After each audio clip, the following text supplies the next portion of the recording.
Hi, my name is Chongo, and I'd like to welcome all of you to Anona Wellness.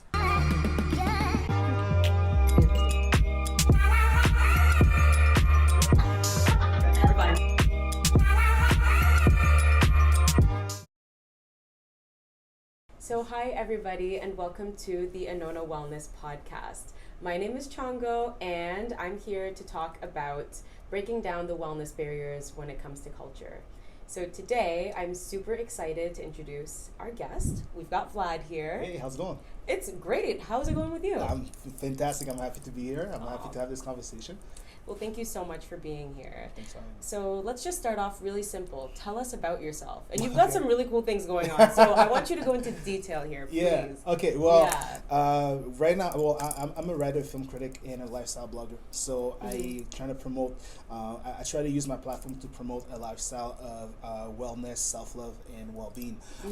The thing is, I've worked for several years in pop culture entertainment, Yeah. where I was, interviewing rappers and celebrities and doing all that kind of stuff.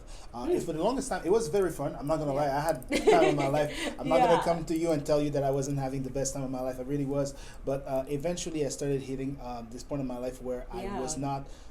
Where I was not really happy, and where a lot of issues started coming up, and I realized that I had gotten to a point where I wasn't really in alignment with who I was. So and eventually it got to the point where I was working as a morning radio host for the morning shift on CHGO. Yeah. Which was an amazing experience. I've had some of the best time of my life on working with those people, and I was also involved with Shifter Magazine at the time, doing covering different events, red carpets, and all that kind of stuff. And all the stuff that when I was 23 years old, 24, I was like, this is gonna be the best thing ever. Yeah, it sounds. I'm sure so many people would be like. 100%, 100%. But eventually life hits you. You know what I mean, and your priorities starts to come up, and you realize that the things that are important, the things that you need, are a lot more.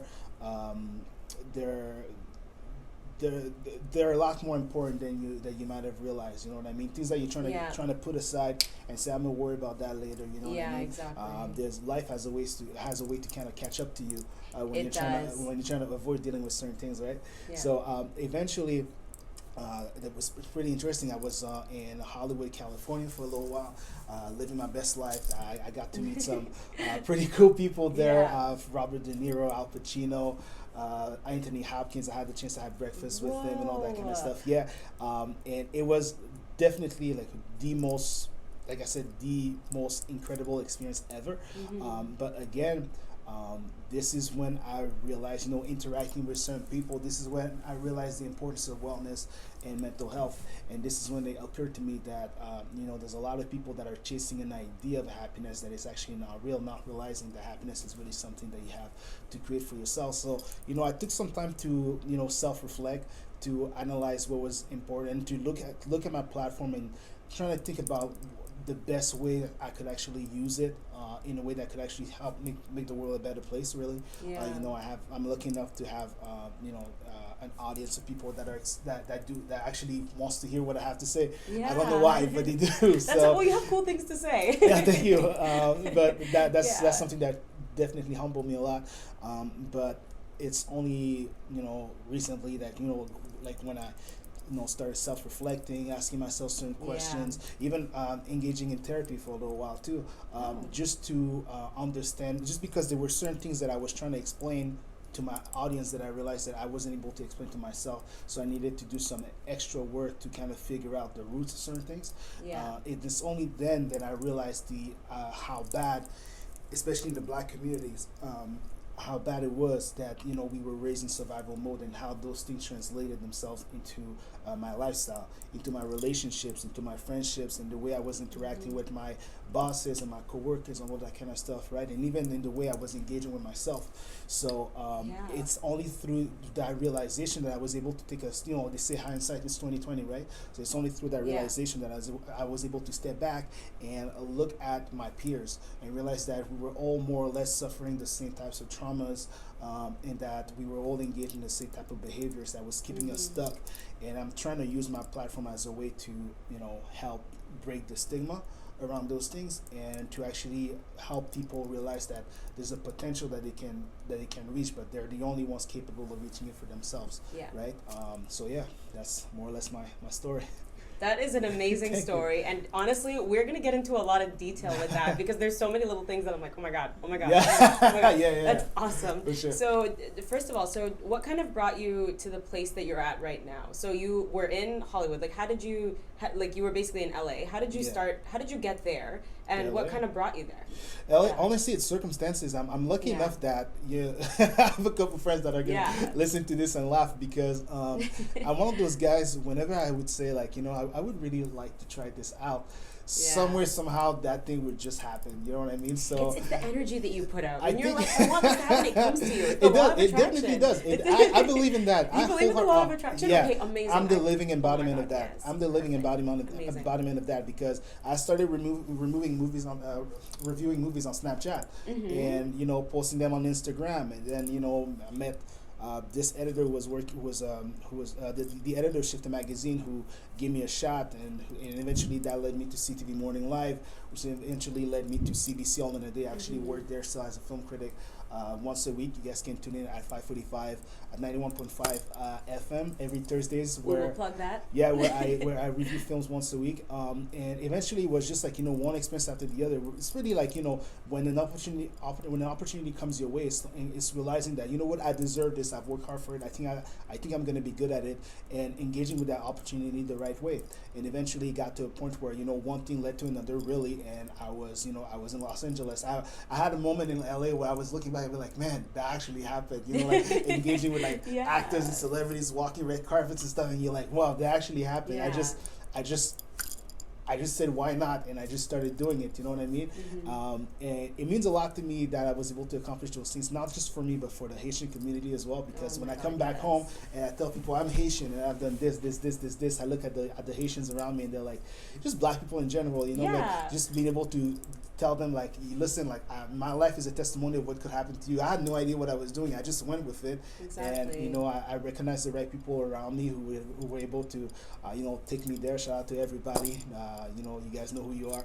And, and that's kind of how everything unfolded. It was just one thing after the other. Yeah. And that's amazing to hear about, because I find, even for myself, like, you just look at things happening to people, so I'm really big on following YouTubers. Like, especially in the makeup industry, I love that stuff. I'm always like, ooh, like, what's all this? And I look at them and I'm like, this is so cool. And fashion, I always love looking at the fashion bloggers. And I look at them and I'm like, this is so cool, but that can never be me. You know what I mean? You're just like, that's just not a thing that I would, it's like for someone else. But if you think about it, if you like go back to the beginning, they were regular people before who just decided they were going to try something out and do it, and they didn't know that it could end that way for them. Yeah. And it's kind of cool, because that's kind of the story that you're saying. Yeah. And I think we all just need to realize, like, you don't need to tell yourself, like, the story that you tell yourself is kind of what happens, right? If you put yourself out there and you're like, you know what, I'm going to do this act of courage and I'm going to try to do this thing, you just don't know how it can come back to you. Yeah. And it's like one thing after the other, and then you're like, whoa, I'm in LA. Yeah. That's literally what happened to me. I was in my room at the Four Seasons Hotel, and I'm just going on my balcony, just drinking wine and thinking, like, I'm in Beverly Hills right now. Like, this is life. This is real talk. And you can't even process it a lot of the time, because it's all happening so fast. But you're like, let me just take a step back and be like, okay, how did this happen? Like, this is amazing. So that's such a cool story to hear about. Yeah, thank you. Yeah. But also being able to come back and remaining grounded, that's probably something that, because I have the type of, you got to be careful with the circles that you engage in.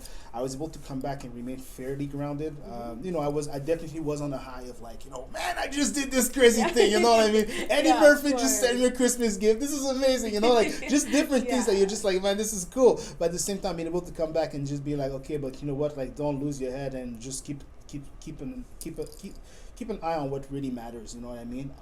Because it's really easy to be in that environment and to get all sort of crazy. You know what I mean? There's people who experience less and who feel more entitled than, you know what I mean? So you kind of see that happening a lot. So yeah.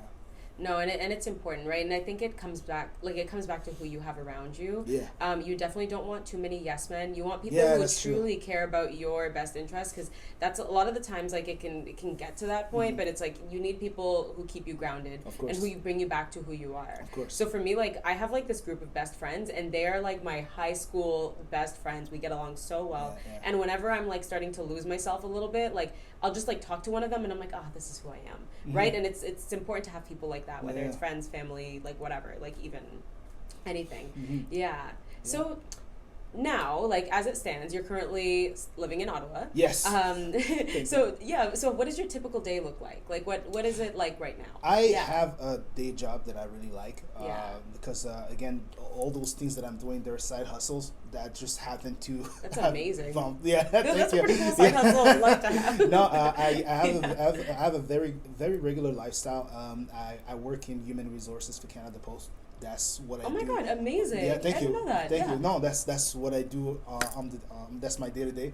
You know, I try to work out. I try to incorporate meditation in my lifestyle. I try to read a lot of books. That right now I'm reading the Laws of Human Nature by Robert Greene. It's a fantastic book. I highly recommend it. What's it about? It's about the human.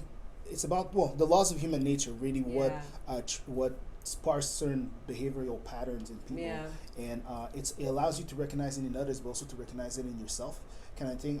So whether you're looking at narcissism or self-absorption, you recognize those patterns in yourself first before understanding how it could correlate in somebody else's life. So it allows it's a really good book for anyone who wants to self-reflect and develop themselves a lot. Self-development has been self-improvement has been a huge part of my life in the last couple months. Amazing. I've read The Art of War by Sun Tzu. That kind of there's a lot of philosophies that you can apply in your day-to-day life as well. Meditations by Marcus Aurelius as well. I need to read all these books. I can give you a list, and we can just go through it 100%. I got you. Oh my God, thank you, man. And like there was like a time in my life where I was reading a lot of self-help books, but I haven't read one in a while, and they're so important. Well, the thing is, I try not to get too much into the self-help. Like it's like development. Development. There's a difference. There's a nuance, right? That's true. You're right. Because I feel like I've been using it as kind of an overarching term, and people are like, I don't want to read that. But self-development. It's that self-reflection piece. 100%. That's what I love. 100%. Right? Yeah. Like being able to recognize the errors, the different aspects of your life where there's improvement that could be granted. And the aspects of your life where you are your own toxic, you know what I mean? But you're your own toxic person. Sometimes you have to be able to acknowledge those things, otherwise you're not able to grow. You know what I mean? And that's being able to recognize those things. I recognize those things every day when I look at myself. So it's just I'm like, oh, this is a new opportunity to get better. You know what I mean? And to kind of improve on myself a little bit more. So. Yeah, and that's a hard thing, I think, to realize. Like, it's really, like, you're talking about it, and, like, you're making it seem so simple, but that's something a lot of people can't do. It's a lot of the time, it's because of this victim mentality, right? It's this, like, oh, everything is happening to me. Why did this person do this to me? Yeah. And a lot of, like, and sometimes whenever somebody does do something bad to you, you always do have to look at it and think, okay, but is there a part I have to play here? Is there a lesson that I can take from this? Yeah. Because we can always be better.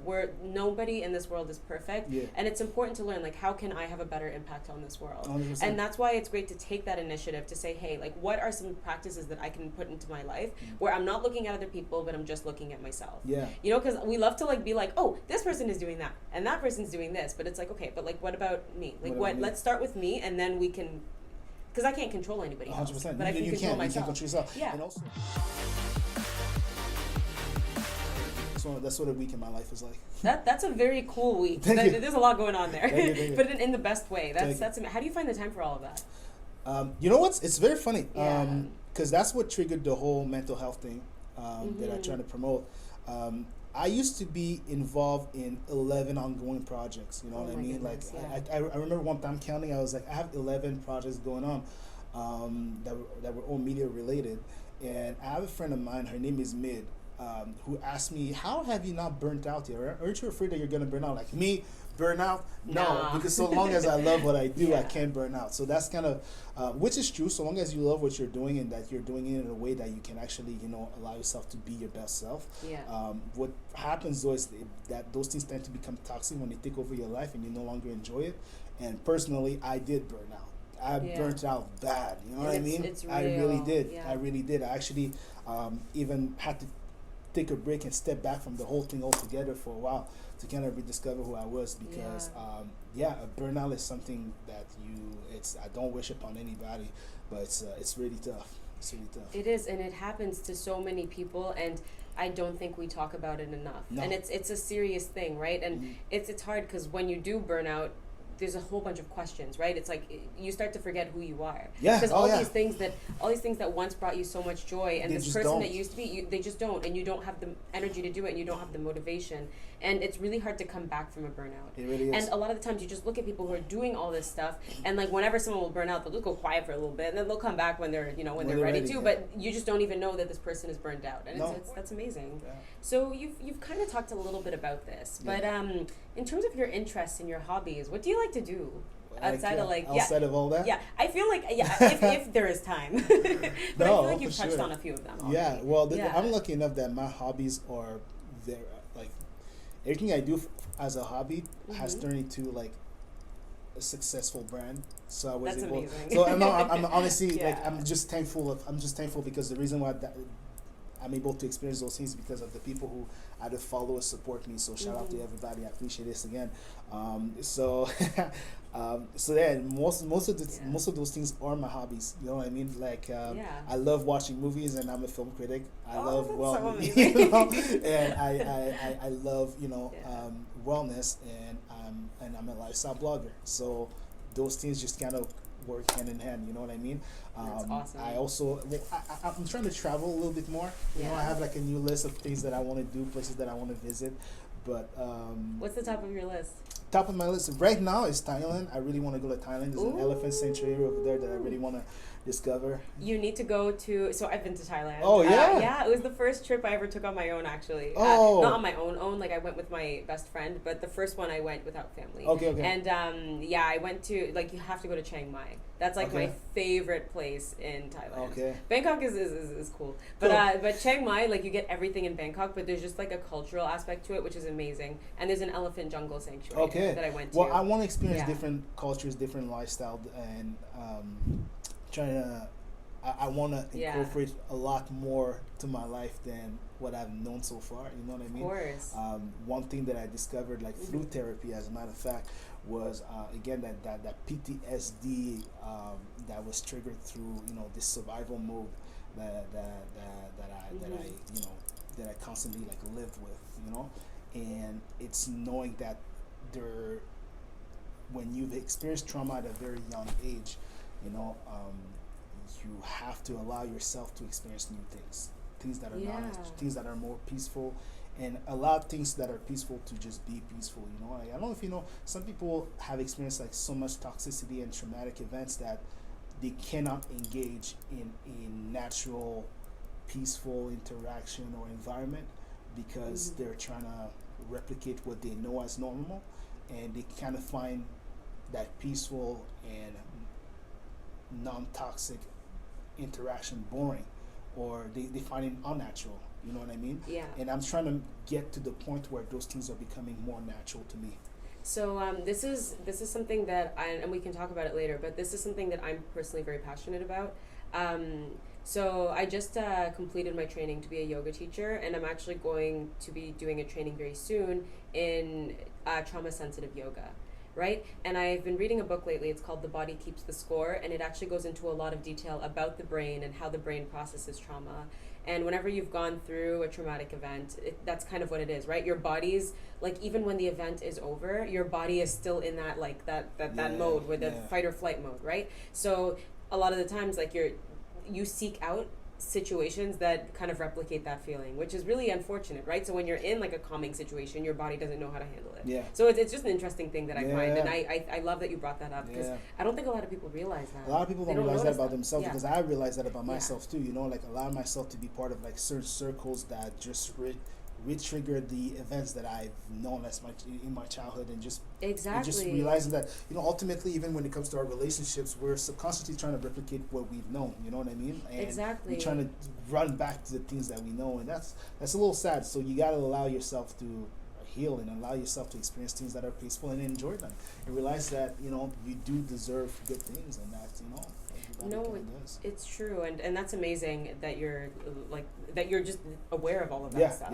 Well, it took a lot of work to figure that out, but that's important, right? And we're always working, and like even from this day forward, like there's still so many lessons to learn, but it's important to be open to the idea of unlearning and relearning new ways to kind of be better, and to, you know what I mean, to yourself and to people around you, right? Like it's like it kind of starts with you, but then it ends with connection with others, and what are you doing for everybody else? Exactly. So so the next thing that I want to talk about is kind of like your dreams and your goals in life.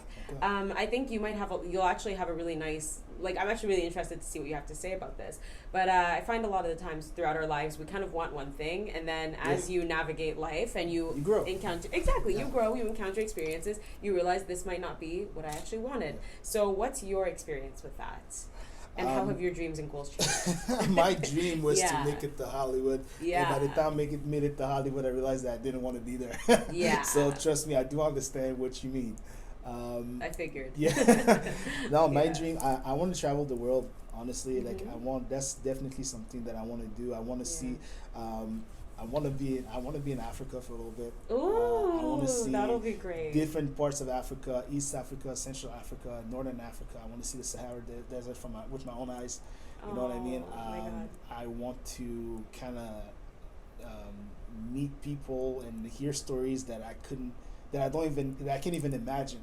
You know what I mean? Like, I want to meet people that have experienced things that I can't comprehend. You know what I mean? Trying to put myself in the shoes of people. Your background. Your cultural background. Ethnic background. Do you mind sharing a little bit about that? I am Haitian, baby. It's Haiti Sakafet. I am Haitian and proud, baby. Yes. Love that. Yes, definitely. Love that. So tell us a little bit about that. Like, how much do you affiliate with your Haitian culture? You know, do you feel close to it? Do you feel like you're more Western? Like, how do you? To be quite honest with you, I feel like I've disconnected myself from it a little bit, and it's not. It wasn't on purpose. It's just that I haven't engaged with it as much as I wish I did. It's only recently that I realized that, you know, I really like. You know, we recently celebrated the 10-year anniversary of the Haitian earthquake, and it's only then that I realized like how much of it, like, to be honest with you, I kind of felt like a disconnect from it, because I wasn't engaged with it as I wanted to. And I'm lucky enough, like I said, I've worked in a media environment that was very multicultural. So I was working.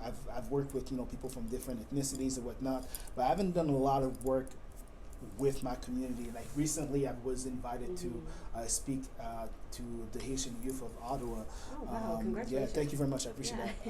And just about, you know, finding themselves and discovering their purpose, you know, and whatnot. And it's only when I realized like how much it meant to them to have someone who's Haitian, to be in my shoes, to come back to them and tell them that, hey, life can be like this, you know, this is what, and actually seeing that they were paying attention to what I had to say. Like, to them, they actually they kind of they saw what I had lived, and they saw a certain authenticity in it, that they were like, okay, you know what, like, I want to hear what this guy has to say. That meant a lot to me. So I'm realizing now a little bit more that I have to cater a little bit more towards my people. And also, one of my biggest dreams is to write the novelization of the Haitian Revolution. Wow. I really want to do that one day. And it's been on my mind for a while, but it's only recently that I realized that, oh no, it's not just an idea, there's something that I really want to do one day. Fingers crossed. I already have like so many things on the go, but, you know, maybe one day I'll get to that. So. All right, so that kind of concludes the first part of our interview, the general portion. And we're going to play a little game during our commercial break. I'm down. And it's going to get into the idea of wellness, which we've already touched on a lot, which I'm really excited about, but we're going to go way into it. Okay. So awesome. Let's do it. Okay, Yeah. okay, cool. Okay. Hi, everybody, and welcome back to the Anona Wellness Podcast. We just did our game, the Anona Wellness Scale, and Vlad got 8 out of 10. Yes. So he is doing very well, guys. Thank you. Thank you very much. So now that we kind of took a little break from all of the heavy talking, we're going to get into some more heavy talking, but this time about wellness. Okay. So what I want to start with is, what does wellness mean to you? Wellness is being in full alignment with who you are and being able to. Everybody has a certain potential that they can reach. And it's getting as close to that potential as you can get. Mm-hmm. The best way to do that is through wellness. Is through practicing different acts of self-love every day, allowing yourself to engage in the things that make you feel the best about yourself, and without having to constantly rely on others for that kind of validation. That kind of that feeling that really comes from that feeling of contentment that comes from within, that can really only come from within. Yeah, I think that's probably that's what wellness means for me. Yeah, no, and I think that's amazing. And a lot of the times, and what I like about that is it's a unique thing. It's tailored to you, mm-hmm. right? A lot of the times when we think wellness, we think it's this one thing that should be prescribed to everybody, but it's something that you have to kind of work through what it actually means for you, and it's a trial and error process. Mm-hmm. It is. A lot of people don't realize that part of it. They're like, oh, I tried this one thing. Nope, it doesn't work for me. Yeah. Mm-hmm. Mm-hmm. No, yeah. And I mean, it's a journey. You know what I mean? And you have to allow yourself to engage with that journey, and it's a journey mm-hmm. before destination. And it's realizing that potential is always going to develop into something else as you get better at your craft or whatever it is that you do. Yeah. That's why, the closer you get to your potential, the further it gets away from you. Yeah. Exactly. You gotta be comfortable with it. Exactly. And then where's the fun in getting to your potential and just staying there anyway? Right? Oh, yeah, you have to keep changing. No, that's how you end up being growing. stuck. Yeah. Exactly. Yeah. So, something that I actually spoke to you about earlier before this interview, and that I really want to get your opinion on, is wellness in your culture. Yeah. And more specifically, I think we can take it a little bit higher to wellness in the Black community. Yeah. Because that's something that you said that you were really passionate about. Mm-hmm. And I just want to see, do you think that wellness is something that is understood in the Black community and in general just amongst immigrants?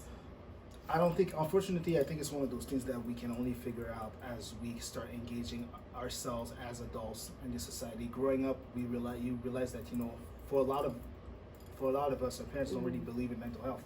You know what I mean? Yeah. It's like you tell them about anxiety and depression, and we call it all being crazy or being weak. Yeah. You know what I mean? Like, there's no in between. You know what I mean? There's no realizing that, there's certain things needs to be treated. You know what I mean? And a lot of people don't realize that they're engaging in that they're replicating traumatic events that they've engaged in since they were young, and they constantly, like we said earlier, we don't realize it, but when it comes to choosing a life partner or a friendship, or before engaging in a friendship or whatnot, we try to replicate the environment that we know and that we're comfortable with. So that's why a lot of people who grew up with alcoholic parents or narcissistic parents become alcoholic and narcissistic themselves, right? Or people with borderline personality disorder. That's why a lot of them don't go out and get help, because instead of telling them, to engage in something like therapy or to dialectical therapy in that case, to kind of find themselves a little bit more. We tell them that they're crazy, or we tell them that this is who you are. We don't actually give them an option to determine that for themselves. Yeah. So, and that's a lot of things that our parents I find that in our communities, I think a lot of it, it comes from the survival mode, right? Like having to constantly look out for yourself and not being aware of the dangers of tomorrow. And this, a lot of our parents, out of love, they raised us with that fear. And we're now realizing that, we constantly feel on guard, whether it's at work, a lot of it can be translated in, refusing to talk to your boss about something that's going on at home because you're now used to have this type of conversation, or to see authority, to see a figure of authority as somebody who also owes you something. You know what I mean? Yeah. We're used to interactions that go one way, and then we gaslight ourselves when things don't really go right. Now realizing that we are also entitled to our own boundaries. Yeah, and, exactly. You know what I mean? And those are the type of things that you have to figure out, like I said, for yourself. Unfortunately, not everybody has the chance to experience enough of it to say, you know what, let me try to get better, let me go to therapy. To be honest with you, a lot of it came from myself. A lot of it came through, self-reflection, but also like through reading and through therapy as well, right? So it was definitely not something that just came to me out of the blur, you know? So that's what, so for Black communities, I think that's what it is. A lot of people are just unaware. They've normalized things that they shouldn't have normalized.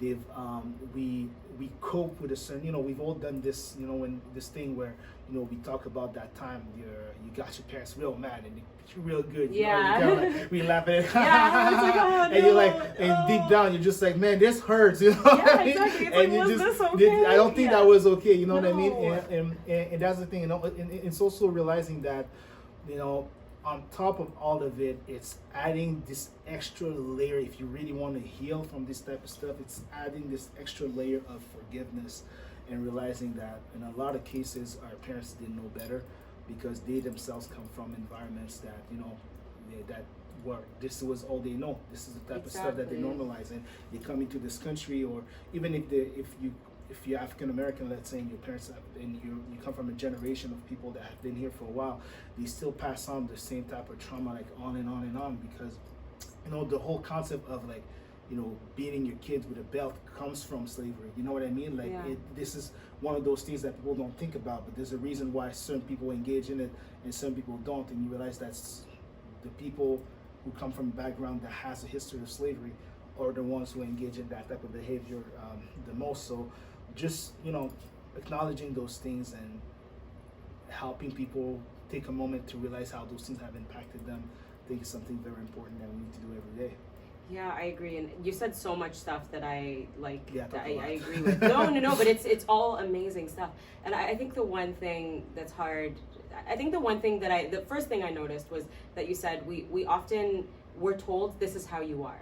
You know what I mean? And that's it. Like, you're like this, you can't go and fix it. No. And I think that's such an important point to raise, because that's the reason why a lot of people, they don't think, oh, I can go to therapy and I can fix this, I can do this, I can do that. A lot of the times we have a story that we tell ourselves and we're like, this is how I am and this is not changing. And you don't realize by engaging in a lot of these wellness activities, like it can help you to get to a point where you don't have to hurt so bad. Yeah. You know, and to hurt others too. And to hurt others too, right? Yeah. Because that's the thing. I always think about wellness as kind of like two things, right? It starts with you, but then it's ultimately connection with others. It's okay, like this stuff, I'm taking it and I'm improving myself, but I'm also improving my impact on other people, and I'm not making it this widespread thing. And I think that's so important. And the other thing you mentioned that I think is important, because I think a lot of people have brought this up just in terms of when I launched this brand, a lot of people have mentioned, like, yeah, like, we get a lot of this from our parents, but they didn't know better. And it's like, yeah, of course, like,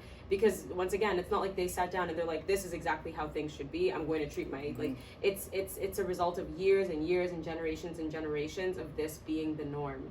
I was talking to somebody yesterday and they mentioned there's this saving face culture almost that a lot of immigrant cultures have, like a lot of different cultures have, where it's almost like we don't want to show weakness, so we don't say anything about it. And then you're keeping things in and you're internalizing them, and it's like, where does that get us? You know? And it's like, it's okay that happened. A lot of it is because you come to this country and there's different priorities, right? Your priority is going to be putting food on the table. It's not going to be, you know, oh, let's go pay for therapy and get like the money, the $200 a session that costs or whatever. But I think a lot of us, when we get to this point where we're here now and our priorities are different and we've kind of addressed those other things, it's almost up to us to start to think, how can we change this now that we have the means to do it, right? I think one of the ways, like I said, that's why I mentioned this idea of forgiveness. It doesn't make whatever it is. And I love that you said that, It doesn't make anything that you've experienced, it doesn't make it right per se. It just allows you to let go of it and realizing that, you know, I was having this conversation with someone about a year ago that, you know, when it comes to we're the only ones in a lot of cases when it comes to our families who know how to love people right. You know what I mean? Like in terms of, like, you know, whether it's like your grandparents or your family members who, you know, who come from who have a certain mentality that, you know better, but they don't. You know what I mean? And that puts you in a position of pretty much where you are responsible, even though we don't want to take on that responsibility. And you shouldn't if you don't want to. You know what I mean? Like, don't take on more than you can. Like, if you have to cut off some people that are toxic, especially their family members, do it. You know what I mean? But at the same time, it's realizing that even if you do so, do it from a point do it from an origin of self-love rather than an origin of hatred. You know what I mean? Exactly. Because in our cases, again, like, we know better. We know toxicity. We know what self-love means. We know what respect is. You know what I mean? We know what boundaries are, and it's up to us to do better. You know, and it's if we don't, and as much as it's not fair, is it fair? No. I'm not gonna lie. It's not a fair thing that, you know, I didn't ask to be my parents' therapist. Not that I am. Like, I'm just giving you a general example. I didn't ask to be my parents' therapist. You know what I mean? I didn't ask to be to raise my grandparents into, you know, becoming better people or teaching them how to engage with people. I didn't ask for that. But the problem is that if we don't do it, we're gonna do the same thing and pass that on to another generation, and at the end of the day, like, they're gonna end up resenting us the same way that we're trying not to resent the people who actually did love and raised us and did their best trying to put food on the table. Exactly. You know, not out of resentment towards us, but that's because that's all they knew, right? Exactly. So I think it's important to realize that yes, there is a moment where you have to look at it and say, hey, you know what? It's not fair. I don't want to be in that scenario, but one day I want to have kids. You know what I mean? Like, one day I want to be married with kids. You know what I mean? Exactly. I want to be able to raise my kids in a way that, you know, if they're stuck somewhere, they're not afraid to call me. You know what I mean? And they're not afraid to learn how to rely on people, because again, you're gonna teach them how to interact with other people. You know what I mean? Exactly. It's all gonna come from how, you know, they interacted with you. You teach that. You teach it to them from the moment they're born. Exactly. You raise their expectations. You set their expectations. You know. So yeah. No, and ultimately that's the thing, right? There's ways you can approach it, and it reminds me a lot of this video of Will Smith. I don't know if you ever saw it, but he was talking about the concept of, like, fault and responsibility, and what he was basically saying is, like, you know, a lot of the times, like, these things, they happen to us, right, that we can't control, and is it your fault? No, but a lot of the times, just because it's not your fault, it doesn't mean that you don't have a certain level of responsibility. It doesn't mean your responsibility is to go and teach everybody, okay, this is how you should act, kind of like what you were saying. But it does mean you have a responsibility to, like, when you know better, what are you now going to do with that? Are you going to say, oh, this is how I was raised, so I'm going to go and, like, raise other people like this, or I'm going to go and act like this? Or are you going to take the responsibility to say, now that I know better, am I going to do better in this world, right? And I think it comes back to having a good understanding of yourself and understanding that, like, you know, I find a lot of us, like, we like to, like, make fun of a lot of these wellness things that exist. Like, I find, like, with yoga, like, everybody's like, oh, like, this yoga, like, okay, like, going in top side, whatever. But realistically, it has there's scientific benefits to it, 100%, right? Exactly. 100%. And it's like, you're gonna make fun of it because you're not familiar with 100%. it. But maybe, you know, if you take the time to maybe approach from a place of understanding where it's coming from, you could realize it could actually benefit you. Not just that, but, you know. Of wellness activities that you participate in. Do you want to talk about that a little bit? Meditation. Yeah. Meditation is good for you. My Yeah, God. for sure. I'm an overthinker.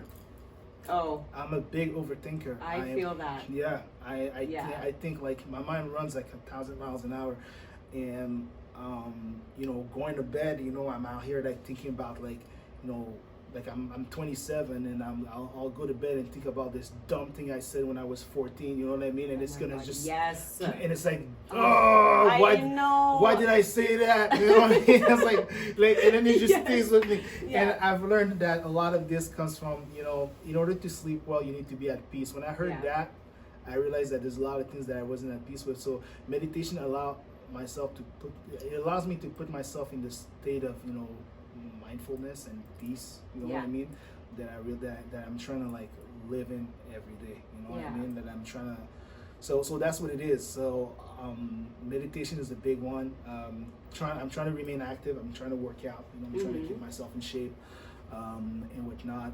I've changed the music that I listen to.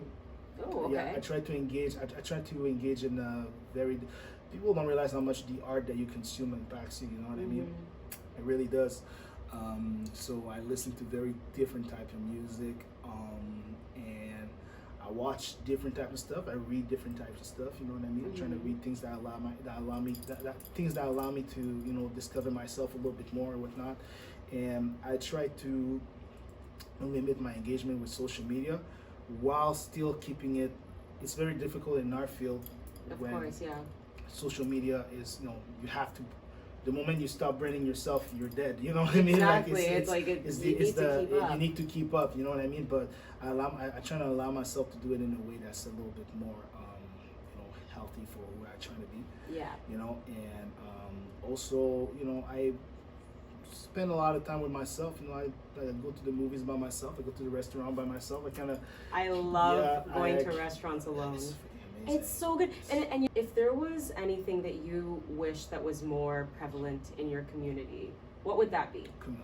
Open communication. Yeah. Yeah. Especially among black men who don't really talk. Yeah. You know, I'm lucky enough that in 2019 I went through a series of things that a lot of my boys went through as well. So as we were sitting down, we had a moment where we would sit and drink and we'd be like, man, I'm going through that. I said, man, I'm going through the exact same thing. And, you know, you're trying to be tough and kind of, you know, like I'm handling it or whatnot. Yeah. And then your friend tells you, man, I'm broken inside. And I'm like, I am too. You know what I'm saying? And, you know, and then the other boys walk up to you and they're like, man, me too, man. Everything's all messed up. And that's when we realized for the first time, like, there's a lot of things that we're going through that we're just like not. Keeping this tough exterior. Oh yeah. Oh my God. That felt good. You know what I mean? And, you know, I'm lucky enough that I have friends that I can laugh with and cry with. You know what I mean? Like if I need to, I'm very lucky that I have that in my life. You know, friends who will tell me to toughen up when I need to, but will tell me that it's okay to feel to be down when I feel down, and just being able to see them at their most vulnerable. You know, the thing is that unfortunately I find, especially on black men, there's this stereotype that you see on BET of how we should be. Yeah. You know what I mean? And if we don't operate in that stereotype, then we're no longer. It's like our masculinity is no longer. Our masculinity gets questioned a lot. Exactly. I think that's such an important thing as well. It's really hard because it comes from years and years of being raised this way, right? It's I always tell people the story of when my little cousin was crying, and he was maybe 18 at the time because something had happened in our family.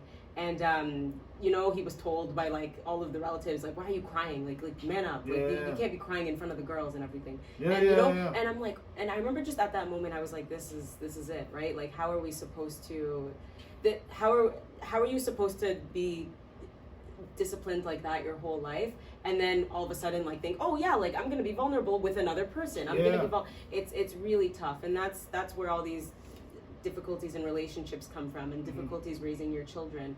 I actually saw a tweet recently, and it was so cute. So it was a black man, he's a teacher, and he said one of his students was crying, and he said, stop crying, like dry your tears. And the little boy was like, I'm going to cry because it's a healthy response to the thing I'm going through.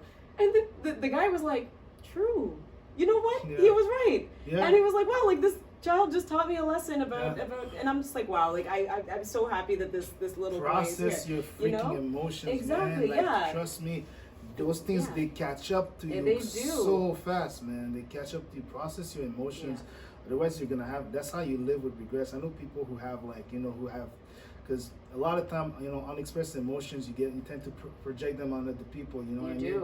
There's people that I know who went through stuff that they never processed. And they started projecting those emotions on good people, and who drew them away, and who lived on to regret it their whole lives. You know what I mean? I've been through it myself. I've been on both sides of it. You know what I mean? And it's a sad thing because it's just process. There's a therapy is important, man. Communication is important. Being able to be in a circle of people you can trust and be yourself, it's super important, for real. It is. And so I haven't done a lot of therapy, but I've done a bit of it, and I find I kind of relate a little bit. Obviously it's been more normalized for me to express emotions, but even still, I just tend to not be the kind of person to let my emotions out, because I'm like, vulnerability, no. But I remember when I was talking to my therapist about this, and she was like, when you don't release the things that you're going through in one way, your body will find another way to let it out of you. Yeah. Right? It's not just going to stay hidden back. It's going to keep coming out until you address it. So if you don't cry, you'll get angry. And if you are able to keep that back, it just keeps coming out in different ways. And each time you don't let it out, it comes back in a more severe form. Yeah. Right? And that's how and you the older get you get, exactly. the bigger the consequences. Exactly.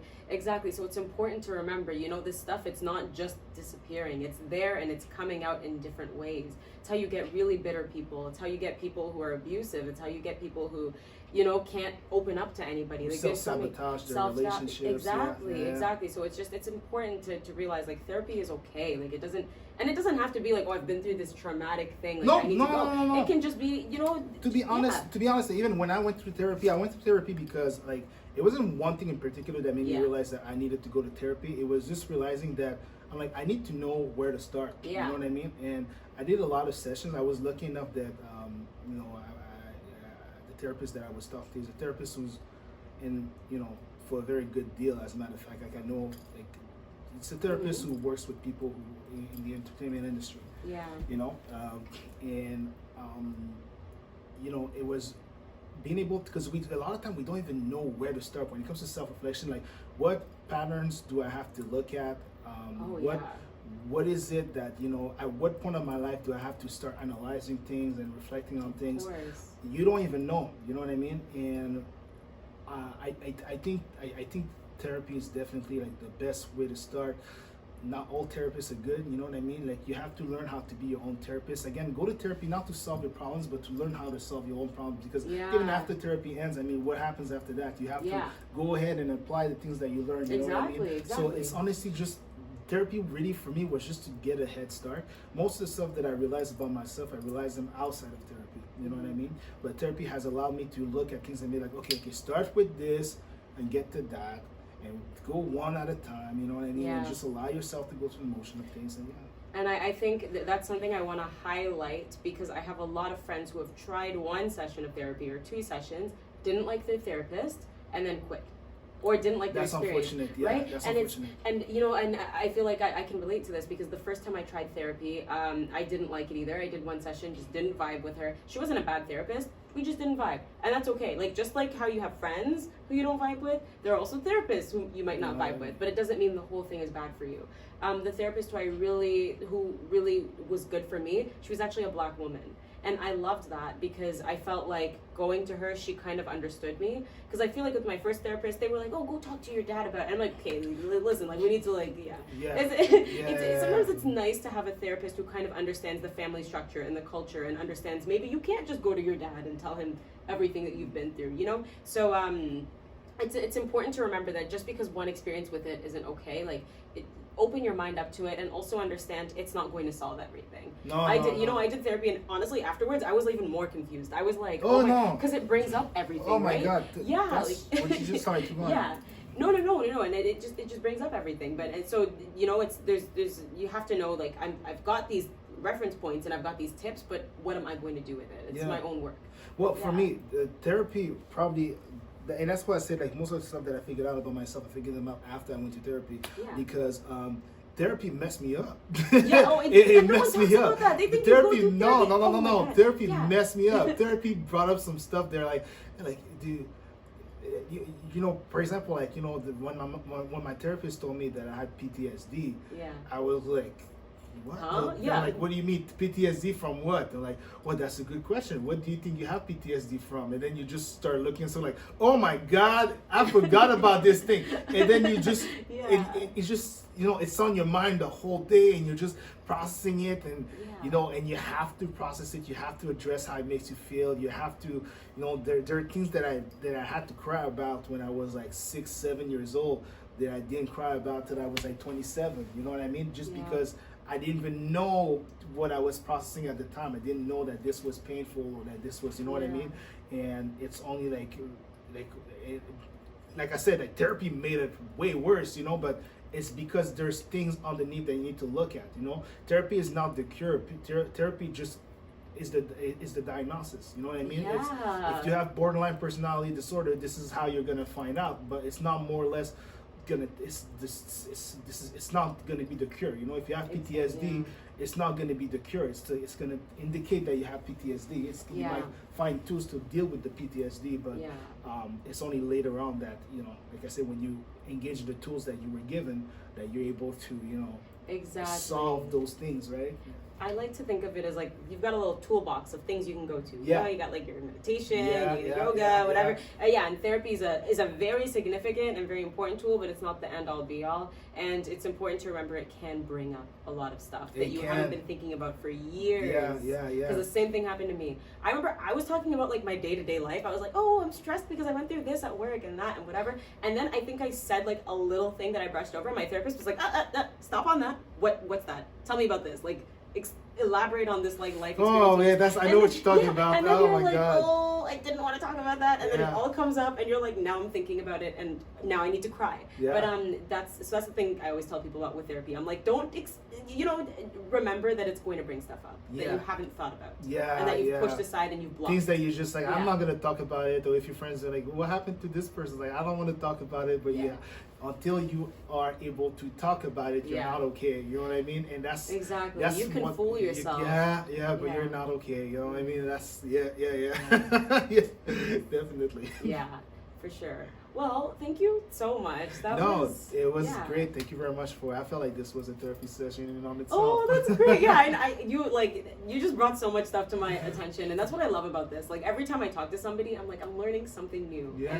It's honestly, I think the stuff that you said is really gonna help a lot of people. Thank you. I really hope so. And again, like I just want to encourage everybody. You know, like if you just take a moment to, you know, in life, you know, take the moment to be by yourself and interact with yourself. You know, like take the moment to do that, because a lot of time, you know, we're trying to engage in as many things as we can in hopes that we're going to be able to escape our demons. They have ways of catching up to us. You know what I mean? The best way to live with regrets is to not address those things. I find that, you know, the more you take the time to work on yourself and to address those things, however painful it is, like just go ahead and do it. Like it's not gonna be I'm not gonna lie to you and tell you that it's all unicorn and roses and stuff like that. You know what I mean? It's tough, but you gotta understand that trauma is not your fault, but healing is your responsibility. And there is no one else is gonna heal you but you. You know what I mean? And otherwise, you're just gonna go ahead and just damage other people or damage yourself a little bit more.